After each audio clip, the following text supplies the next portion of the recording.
Você pode dar uma salva de palmas, querido, a Deus. Aleluia. Graça e paz, igreja. É uma alegria muito grande estar aqui reunidos como uma família de Deus.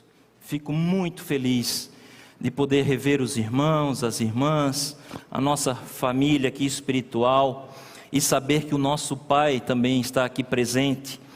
Aleluia. Eu queria que você abrisse a sua Bíblia no livro de Hebreus, capítulo 12, e nós vamos ler 2 versículos e a qual nós vamos estar meditando, a palavra que Deus colocou no meu coração nesta noite. Aleluias. Hebreus, capítulo 12, versículo 7 e versículo 8.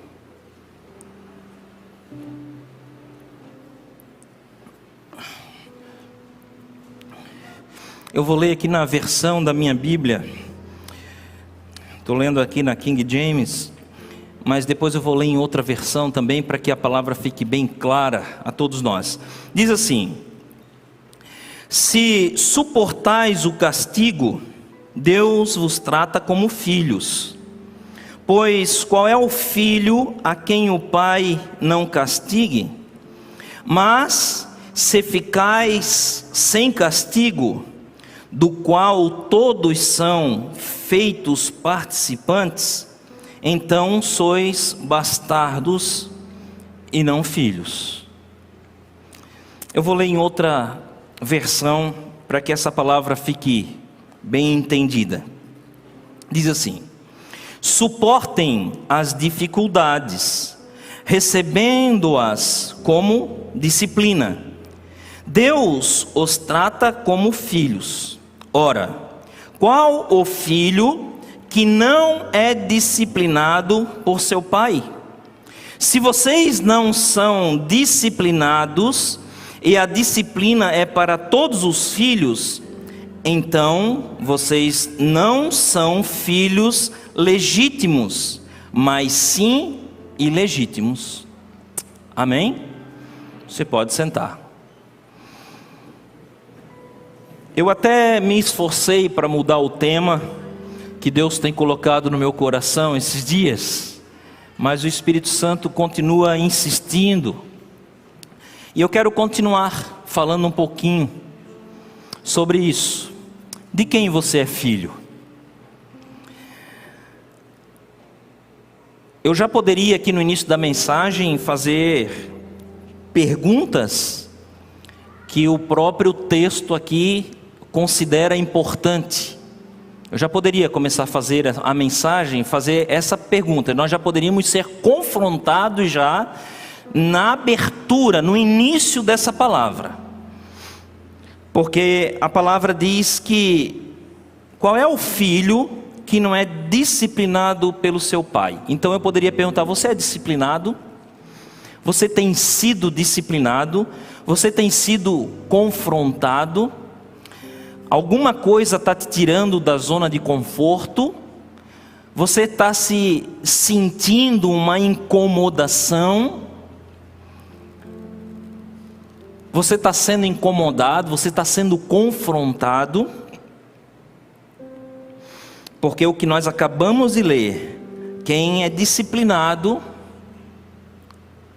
só é disciplinado quem tem um pai.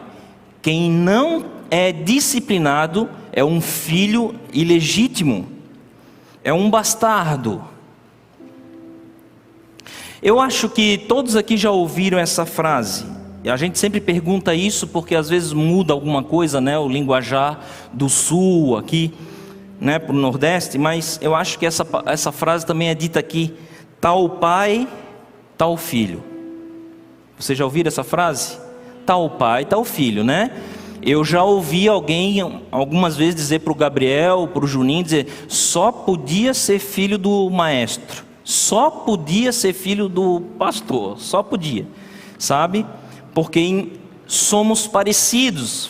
Eles foram criados de uma forma que eu criei. Nós temos algo similar.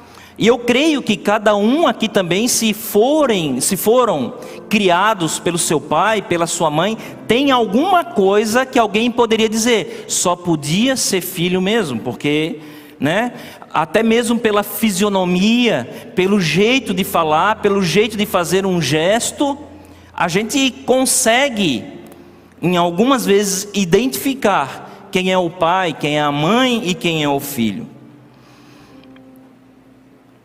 O que hoje em você se destaca como filho de Deus? O que hoje, se alguém olhasse para você e dissesse, você realmente é filho de Deus? O que você diria se alguém perguntasse isso, como eu estou fazendo essa pergunta para você hoje? O que hoje mais te identifica como um filho de Deus? Algum tempo atrás, isso já não existe mais, graças a Deus, mas antigamente se identificava pela roupa, né? Pelo externo. Se identificava, quando se usava uma Bíblia debaixo do braço, esse é santo. Antigamente existia esse equívoco. Hoje, graças a Deus, nós podemos ver e conhecer pessoas que usam calça jeans e são santos.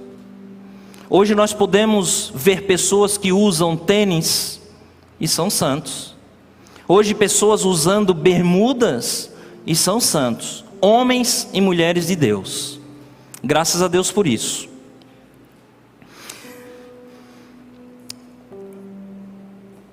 Eu disse em alguma mensagem anterior a essa, que antigamente, por um filho dizer que era filho de tal pessoa, se abria portas. Hoje isso não acontece mais. Não adianta você dizer que é filho ou filha de fulano de tal.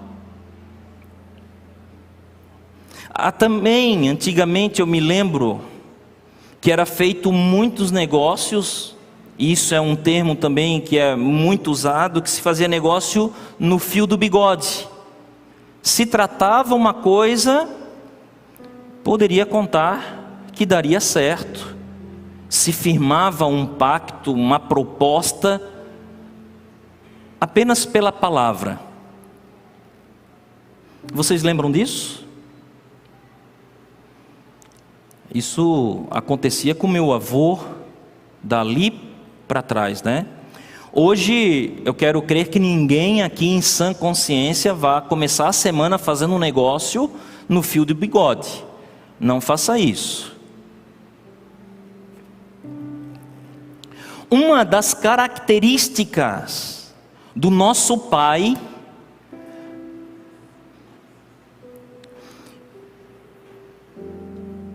celestial é o que nós cantamos aqui. O nosso Pai, Ele é um cumpridor de promessas. Como eu me alegro nisso, em saber que o Deus que eu sirvo, Ele cumpre promessas. Você já pensou se hoje nós estivéssemos aqui reunidos e eu dissesse, olha, Jesus, Ele prometeu que um dia Ele vai voltar, e eu continuasse dizendo assim, só que eu não tenho certeza disso. Você já pensou?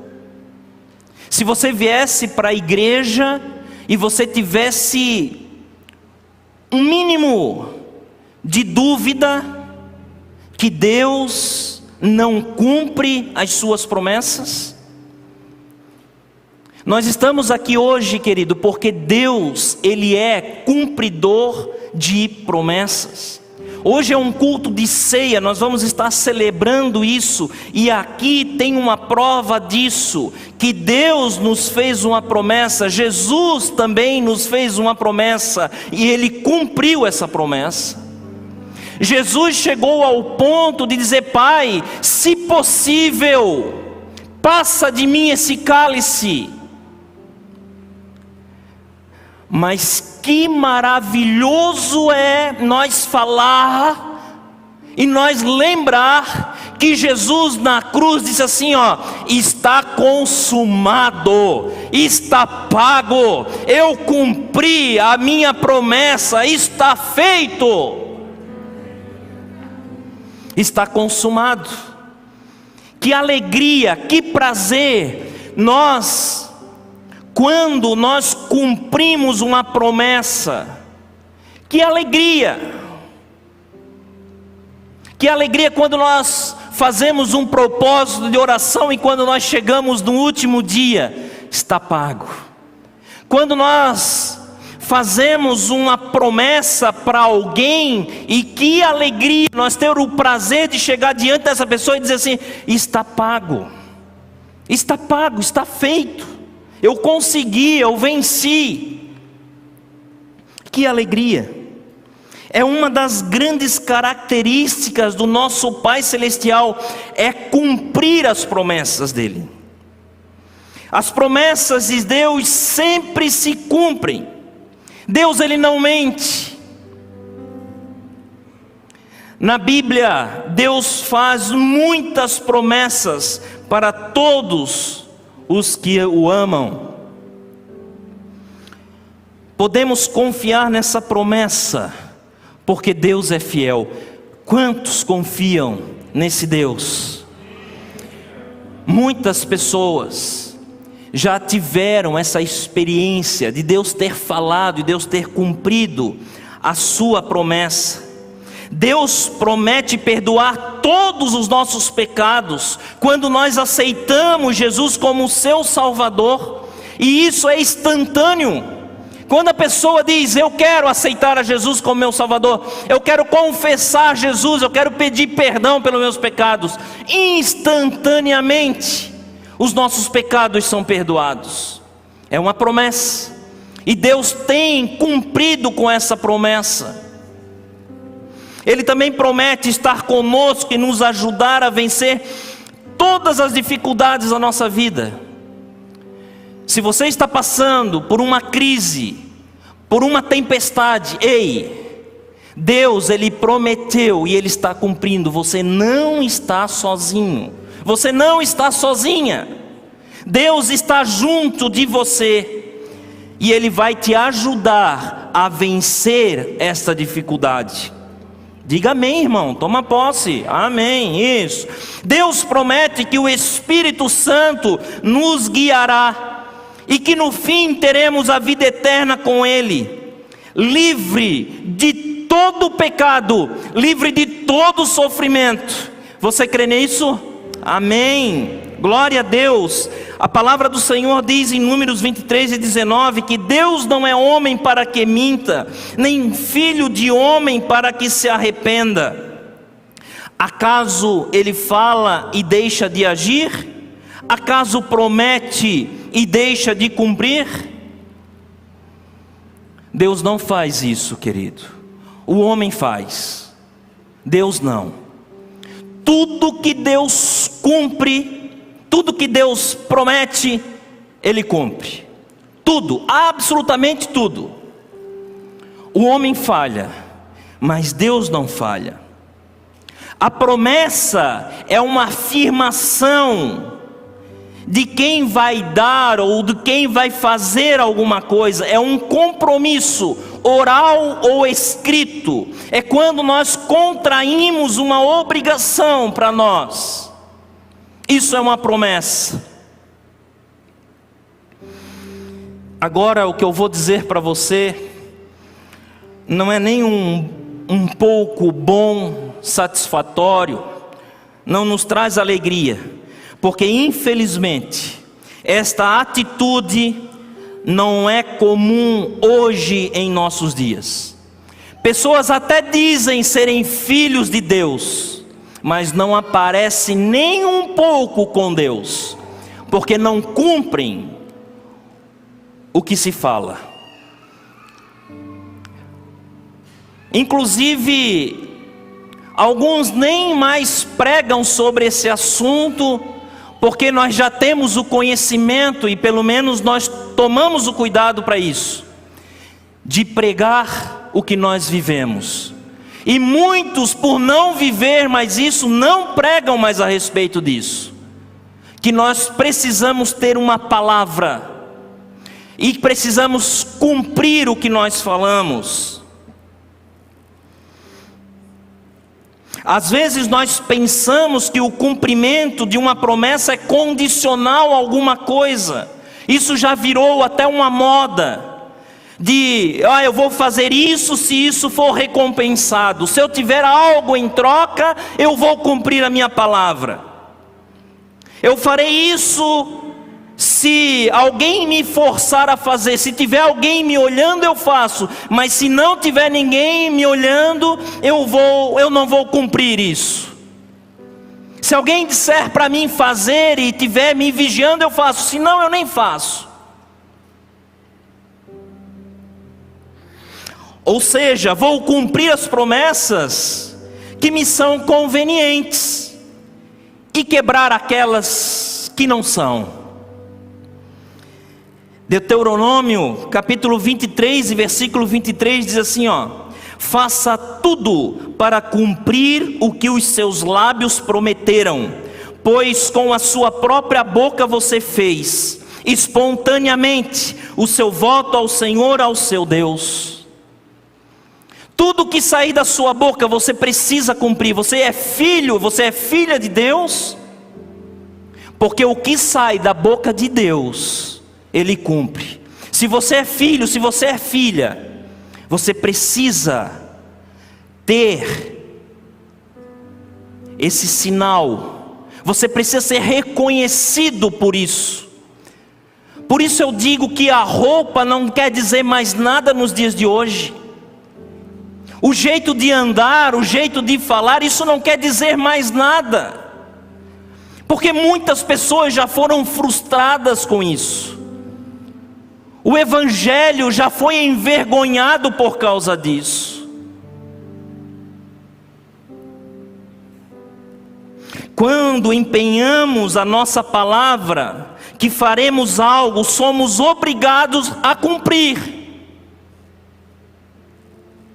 Temos que assumir essa responsabilidade. Eu falei, custe o que custar, eu vou fazer, eu vou cumprir a minha palavra, porque eu sou um filho de um Deus verdadeiro que cumpre a palavra. Eu sou filho do Deus, eu sei quem é o meu Pai, eu sou filho dele e ele cumpre, eu também vou cumprir.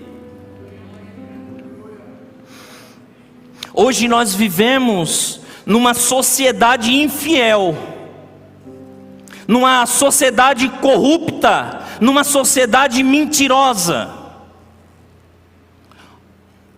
aonde vale a lei da vantagem.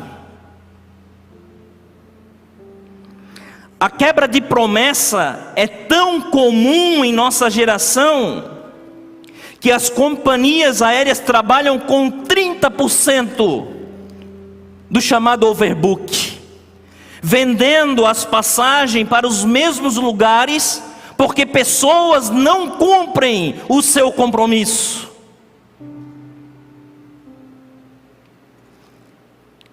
Que vergonha! Porque isso reflete em outras situações, não é só na companhia aérea, é num compromisso agendado, é numa palavra empenhada.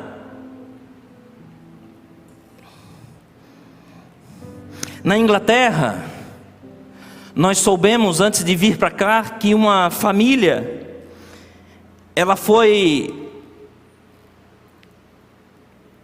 julgada e ela teve que pagar uma indenização a outra família, porque ela não cumpriu de levar a sua criança numa festa de aniversário.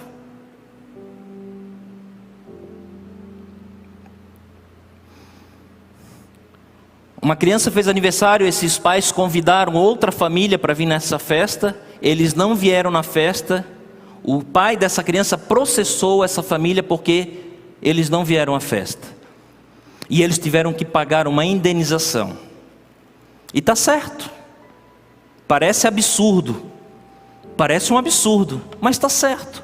Eles não disseram que viriam à festa? Não confirmaram a presença? A pessoa gastou, ela comprou, ela contou que teria aquelas pessoas na festa. Foi gasto dinheiro, alimentação, decoração. A pessoa disse, ela empenhou a sua palavra. Mas foi conveniente para essa sua família não cumprir com esse compromisso, ficando prejuízo para essa outra pessoa. Até no ano de 1920, nos Estados Unidos, existiam prisões para pessoas que não cumprissem com a sua palavra. Ah, se essas prisões estivessem no Brasil, hein?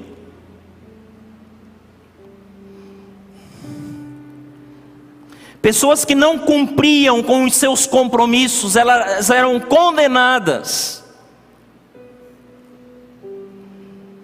Existem 2 compromissos, à luz da Bíblia, que são muito sérios, que nos dão um sinal sobre o caráter de uma pessoa, que nós sabemos se realmente essa pessoa é filha de Deus ou não é filha de Deus. O primeiro compromisso é o casamento. Hoje muitas pessoas casam, fazem uma festa, chamam o seu líder religioso, diante de testemunhas, assinam um contrato.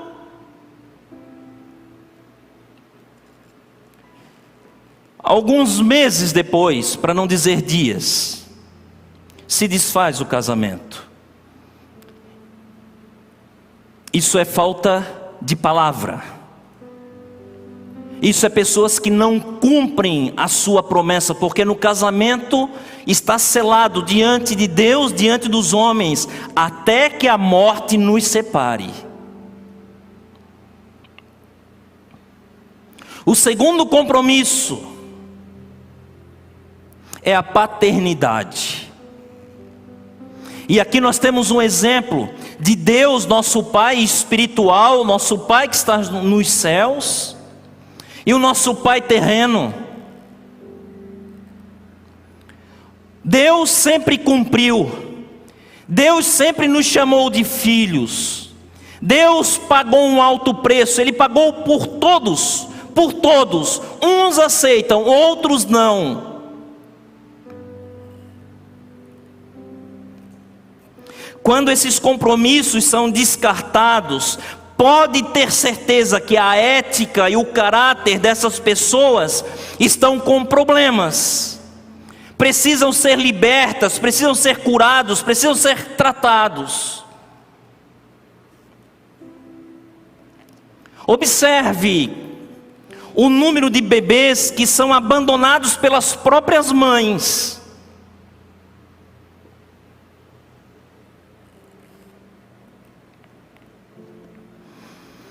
Pais de todas as classes sociais, repito, pais de todas as classes sociais, que abandonam os seus filhos. O que a nossa sociedade precisa? A nossa sociedade precisa de uma boa dose de ética bíblica. A própria igreja precisa praticar e influenciar através da palavra de Deus.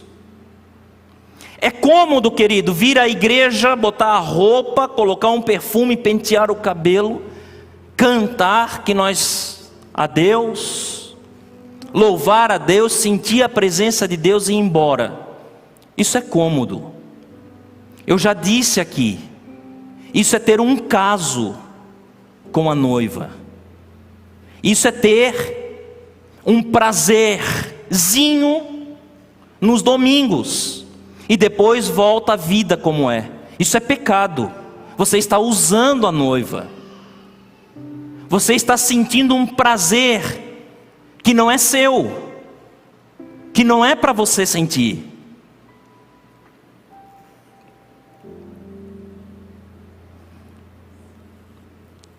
Se como filho nós levamos as características do nosso pai, considere isso que a Bíblia diz em João capítulo 8, versículo 44.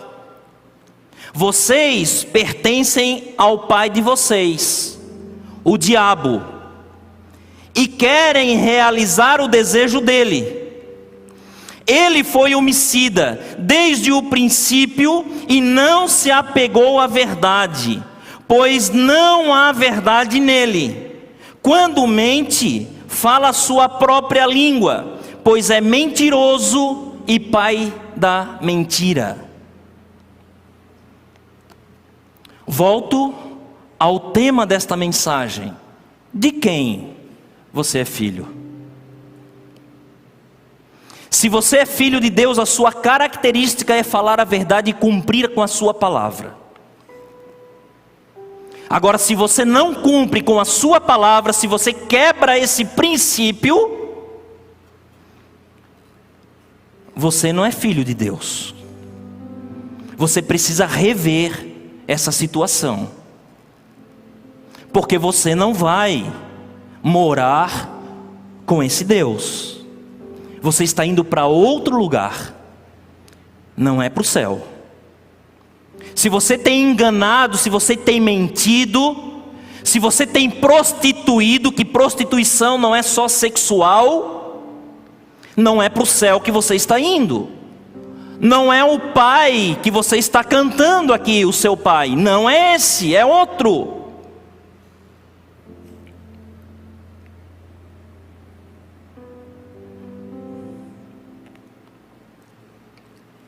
Antigamente, como eu disse aqui, os meus avós, as pessoas mais antigas, quando empenhavam a sua palavra, quando alguém não cumpria com a sua palavra, essa pessoa perdia a credibilidade. Hoje, só falta essa pessoa ganhar um troféu, quando ela não cumpre com a sua palavra. Parece que essas pessoas, elas são honradas por mentirem, por roubarem, por adulterarem, por darem falso testemunho. Essas pessoas são adoradas, são exaltadas, são honradas, são colocadas em destaque.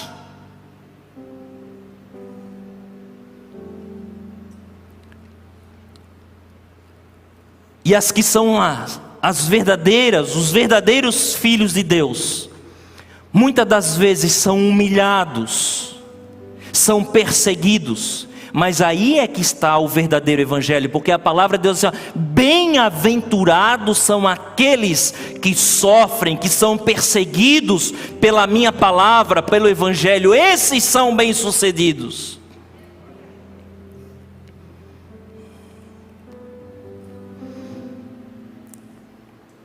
O reflexo da sociedade hoje está dentro da igreja.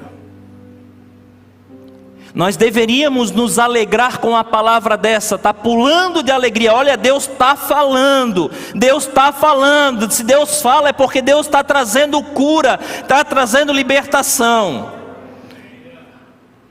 Aí a gente que prega aqui só vê a igreja assim, ó. Tu é filho de quem, meu irmão? Tu é filho de quem?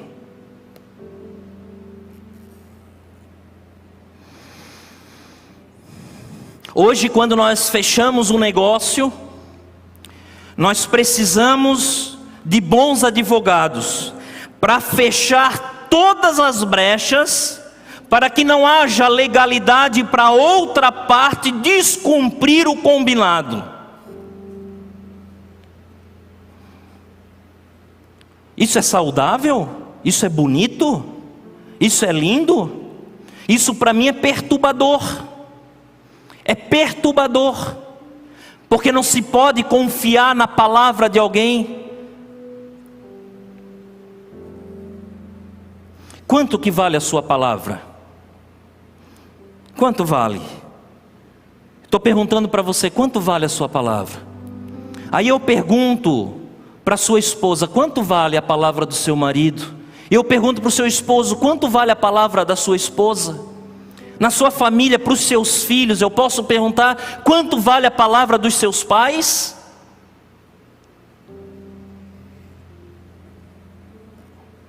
Promessa é promessa. Como cristãos que somos, precisamos cumprir tudo o que nós falamos. Eu quero, querido, eu entendo, eu até sei que muitas das vezes nós fazemos sem querer, nós somos envolvidos. O próprio Paulo falou: eu me esforço para fazer o bem, mas quando eu vou fazer o bem, eu já fiz o mal. Isso pode acontecer comigo e com você, um acidente pode acontecer, mas eu quero te orientar à luz da palavra de Deus, para que você não seja enredado, para que você não caia nas tentações, nas ciladas do diabo, porque eu quero declarar aqui que você não é filho dele, você é filho de Deus. A primeira sugestão para você não errar, para você não descumprir a sua promessa, sabe qual é? Fácil e simples: não faça promessas. Não faz. Decida hoje: a partir de hoje eu não faço mais promessa. E aí, pastor, aí eu não vou fazer nada? Faz surpresas. Faz surpresa. O nosso Deus, Ele faz surpresa. E Ele disse isso. Ele disse: olha, vai ser muito mais do que você pedir, é muito mais do que você pensar. O que é isso? É surpresa. É surpresa. Então não precisa você prometer, não precisa você mentir. Faça surpresa. Não precisa você mentir para sua esposa, para o seu esposo, para os seus filhos: tal dia eu vou fazer tal coisa. Não faça isso. Faça surpresa. Não minta sem necessidade. Muitas pessoas mentem sem necessidade.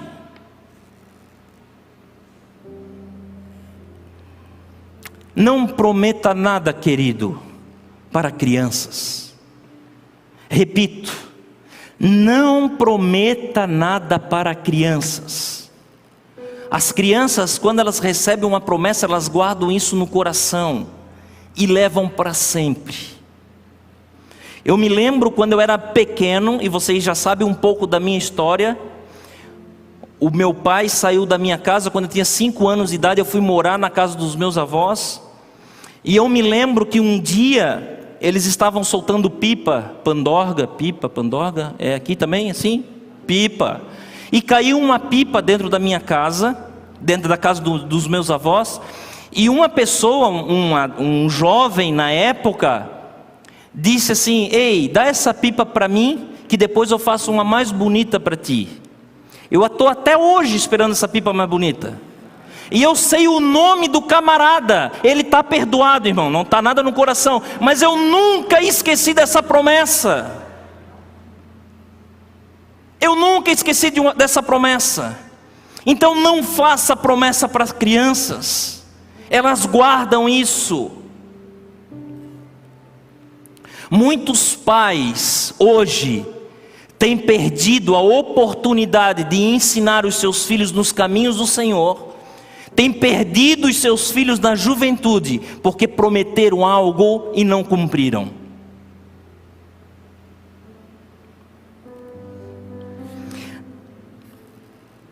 Segundo conselho: na dúvida, diga não.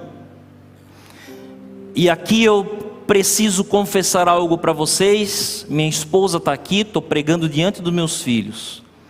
Pensa numa pessoa com dificuldade de dizer não. Era eu. Meu irmão, eu já sofri tanto, eu já tive que pagar tanta coisa que não era nem minha, porque eu não sabia dizer não. Eu não sabia, eu sempre dizia sim. Alguém ia pedir alguma coisa, era sim. Alguém ia falar sim, sim. E eu paguei muito caro por eu dizer não. Sabe o que eu fiz agora? E quem está trabalhando perto de mim sabe do meu posicionamento com relação a isso. Estou cada dia mais ferrenho nisso. Alguém vem falar algo para mim, eu digo não. Eu nem deixo terminar de falar. Não, não, não, não, não, não. Já sabe, né? Se vir pedir alguma coisa no final do culto, a resposta é não. É não. É não. Aí eu vou para casa, vou orar, eu converso com a minha esposa, converso com Deus, e assim, poxa, sabe que eu poderia fazer alguma coisa com relação a isso? Aí eu chamo a pessoa e diz: olha, pensando bem, eu vou poder fazer isso. Então agora a resposta é sim.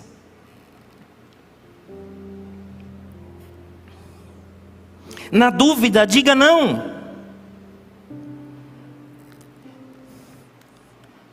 Terceiro conselho: usem um calendário. Usem um calendário.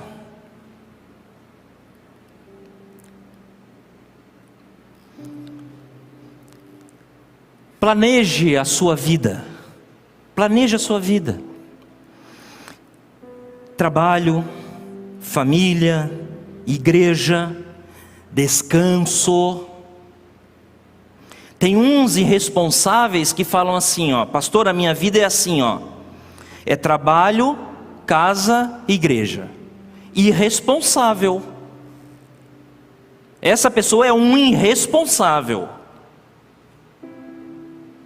Cadê o lazer? Cadê o tempo de qualidade com a esposa, com os filhos? Usem, façam um planejamento. Sexta-feira nós estávamos aqui com a liderança da igreja, fazendo um planejamento. Pensa que é fácil? É muito difícil, querido. Eu vou ter que falar, já que eu comecei, eu vou ter que terminar. Nós estamos em março. Sabe o que nós fechamos aqui na sexta-feira? O planejamento do primeiro semestre. Ou seja, até junho. E pensa, e não está 100% ajustado ainda. Agora não ajusta, não planeja para ver a bagunça que vai virar isso. Aí daqui a pouco nós estamos marcando reunião para pedir a presença de Deus. Vamos orar para a presença de Deus. A presença de Deus, ela não desce em lugares bagunçados, em lugares desorganizados, em lugares que não se cumpre com a sua palavra. Desce outra coisa, menos a presença de Deus.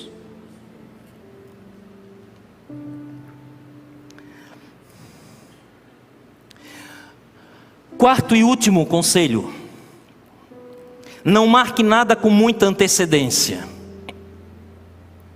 Tiago 4, versículo 13 a 15, diz assim, ó: ouçam agora vocês que dizem, hoje ou amanhã iremos para esta ou aquela cidade e passaremos um ano lá, faremos negócios e ganharemos dinheiro. Vocês nem sabem o que lhes acontecerá amanhã, que é a sua vida. Vocês são como a neblina que aparece por um pouco de tempo e depois se dissipa. Ao invés disso, deveriam dizer: se o Senhor quiser, viveremos e faremos isto ou aquilo. Sabe, querido, às vezes eu vejo pessoas, e até obreiros, até ministros, pessoas que têm chamado a dizer: pastor, o meu planejamento é esse assim, ó, esse ano eu vou fazer tal coisa, no ano que vem eu vou fazer tal coisa, e no outro ano eu vou fazer no terceiro ano eu vou fazer tal coisa. Aí eu penso comigo: putz, acabou de fechar a porta do céu. Porque se Deus tinha um plano para fazer na vida daquela pessoa, Ele já disse que ia fazer nos 3 anos. Aí Deus lá de cima disse: então eu vou jogar isso para o 4º ano, vamos ver se Ele me dá uma chance. Porque a própria pessoa fecha. A própria pessoa não diz isso: se o Senhor quiser, viveremos e faremos isso e aquilo. Senhor, esse é o que está no meu coração, é o que está escrito lá em Provérbios. O planejamento é do coração do homem, mas a confirmação é de Deus. Senhor, isso é o que eu estou pensando, mas faz a tua vontade em mim. Aí você mantém a sua palavra, você promete, arruma funcionário, arruma pessoas para envolver nesse projeto. Sai disso agora, meu irmão. Deus querendo te ajudar, Deus querendo te abençoar, Deus querendo te enviar para algo maravilhoso, algo lindo, e você travado. Se você marcar, programar algo com muita antecedência, você impede o agir de Deus, porque Deus cumpre princípios.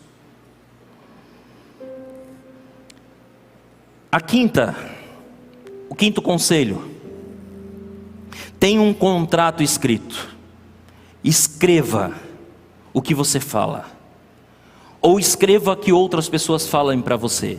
Ah, pastor, mas a pessoa vai achar ruim. Problema dela. Problema dela, querido. Todinho dela. Escreve. A probabilidade de uma interpretação dar errada com algo escrito é de 20%. Ainda dá. 20%. É muito alto ainda. É de 20%. Quando você escreve, é 20% dá errado. Agora, a probabilidade de má interpretação em um acordo verbal é de quase 100%. Ou seja, tudo que é tratado verbalmente está quase certo que não vai dar certo. Eu sempre aconselho isso. Escreve. A Bíblia diz isso. Escreve. Em Malaquias, se eu não me engano, né? O profeta Malaquias que diz: escreve em letras grandes lá e coloca para que todo mundo veja. Escreve. Eu gosto muito de escrever. Todas as minhas mensagens são escritas. Eu escrevo primeiro, eu pego um caderno, eu escrevo tudo na mão. Depois eu passo tudo para o computador, passo tudo para o e-mail e depois eu mando tudo aqui para o tablet. E eu não tenho dúvida da minha mensagem, do que eu estou falando para vocês. Trata-se de entender claramente com que nós estamos nos comprometendo. É diminuir a chance de erros. Cumpra a sua palavra. Se você não conseguir, você tem um problema espiritual. Você precisa resolver essa situação. Mateus capítulo 5 e 37 diz assim, ó: seja porém o vosso falar sim, sim, não, não, porque o que passa disso é de procedência maligna. Quero convidar a igreja para se colocar de pé.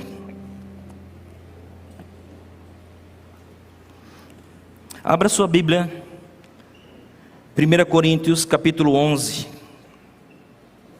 versículo 23.